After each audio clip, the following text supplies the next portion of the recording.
કઈ બાજુ જતા સંડાભાઈ? 12 ગામ જોથો છે. હારો હાલો મેળા પછી.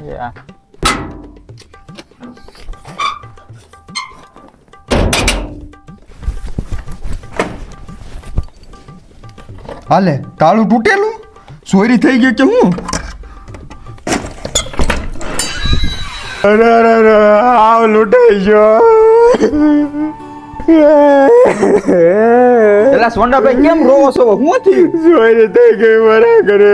50,000 રૂપિયા ચોરી ગયા ને થોડા ઘણા ઘરેડા હતા ઈ ચોરી ગયા. બસ સોંડાભાઈ સાના રહી જાવ છે, થવાનું તો ઈ થઈ ગયું. રોજ મજૂરી કરીને કેટલી મહેનત થી ભેગા કર્યા હતા પૈસા મારા છોકરાને ભણાવવા હાટો, ઈ તે ચોરી થઈ ગયા. બસ સોંડાભાઈ સાના રહી જાવ, ઉપર વાળો બધું સારું કરી દેશે. હા હવે તો ઉપર વાળો કરે ઈ ઠીક, પણ ક્યારે ચોર આવીને વયો જો કોને ખબર? એમ તો અમે 1-2 વાગ્યા સુધી અમારા ઘરે જાગતા હતા, પણ ક્યારે ચોરી જો કોને ખબર? પણ ભાઈ આ તો કરમની કઠણાઈ હશે ને એટલે મારે હારે આવું છું, નકર મેં ક્યાં કોઈ દિવસ કોઈનું ખોટું કર્યું છે. ઉપર વાળો ગજબ કરે છે હો. આપણે કોઈ દિવસ કોઈનું ખોટું નથી કરતા, તોય આપણે હારે ખોટું થાય છે, અને જે બીજાનું ખોટું કરે છે ને તોય એની હારે સારું થાય છે. કાંઈ વાંધો નહીં ભાઈ, દેવા વાળો ઉપર વાળો જ છે ને લેવા વાળો ઉપર વાળો જ છે, આમાં આપણું કાંઈ ન હાલે. હા ઈ તો છે જ ને. સારું હાલો સોંડાભાઈ, તો હું જાઉં અને બહુ ટેન્શન ન લેતા પાછા. એ હા.